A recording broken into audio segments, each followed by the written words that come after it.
அனைவருக்கும் வணக்கம். இன்றைக்கி வீடியோவில் கொம்படிக்காய் வச்சு கூட்டு செய்ய போகிறேன். எப்படி செய்யணும்னு வாங்க பார்க்கலாம்.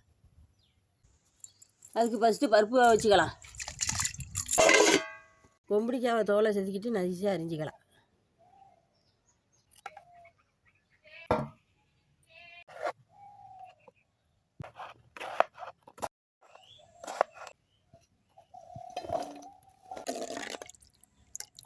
பருப்பு நல்லா வந்துட்டு அதோட காயையும் போட்டு வேக வச்சுக்கலாம். உரிச்சிட்டு அலசி வச்சுக்கிற வெங்காயத்தை பொடியாக நறுக்கிக்கலாம். அடுத்தது பச்சை மிளகா நறுக்கிக்கலாம்.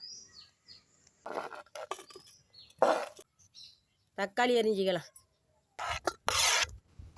பருப்பும் காயும் நல்லா வெந்துட்டு அடுத்து தாளிச்சிக்கலாம். எண்ணெய் காஞ்சிட்டு கடுகு போட்டுக்கலாம். அடுத்தது வெங்காயம் போட்டுக்கலாம். பச்சை மிளகா போட்டுக்கலாம். தக்காளி போட்டுக்கலாம். கருவேப்பிலை போட்டுக்கலாம்.